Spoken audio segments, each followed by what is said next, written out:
Want to know how you can tell a politician is in real trouble, facing something really bad?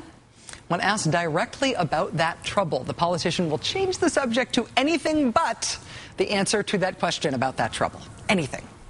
See if you can identify which person in the following exchange on Capitol Hill this afternoon is in real trouble. And don't worry, this is a test you will pass. So until losing your job? What are you talking about? You're just trying to make copy? What job? The one I got? Yeah. I mean, it was presented serious violation. How do you think I got my job? I was elected, right? How do you think I lose it? Well, there's two ways. You can lose it by if your colleagues voted you out of here because of ethics violations, or if your constituents did not What find station are you from? NBC. MSNBC. While you're young, I guess you do need to make a name for yourself, but basically, you know it's a dumb question, and I'm not going to respond. Mr. Rangel, will you address... What's it got to do with it? How's it a dumb question? If you allegations are made by some people. You not filed taxes on properties in the Dominican Republic, allegedly. It doesn't if that comes to be true, is that not a problem? Really sound like NBC asking these dumb questions, but it just shows what has really happened to a channel that did have some respect.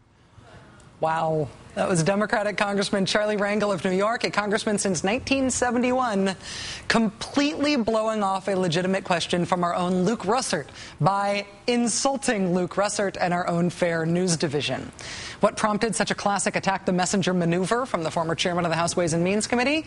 It was a House investigative subcommittee concluding today that Mr. Rangel likely violated a whole slew of ethics rules. And while the committee hasn't formally released their conclusions, it had been investigating allegations of everything from improper use of 4 rent-stabilized apartments in Harlem to protecting a Caribbean tax shelter for an oil drilling company whose chief executive was a top donor to Rangel's foundation, to using corporate money to pay for 2 trips to the Caribbean, to using official congressional stationery to raise money for a center named after him at the City College of New York, to failing to report hundreds of thousands of dollars in income and assets from an IRA, mutual funds, stock, and Mr. Rangel's partial ownership of a yacht club in the Dominican Republic.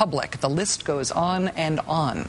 Next week, a new subcommittee from the House Committee on Standards of Official Conduct will rule on today's findings. The last person to face such actions from the Standards Committee was the bouffant Ohio Congressman James Traficant, who was expelled from Congress only after his conviction on 10 felony counts of bribery, racketeering, and tax evasion. Mr. Traficant only got out of jail last year. So Congressman Charlie Rangel is probably a little tense today, which may explain his answer to Luke Russert's direct, straightforward question about his problems. It doesn't really sound like NBC asking these dumb questions.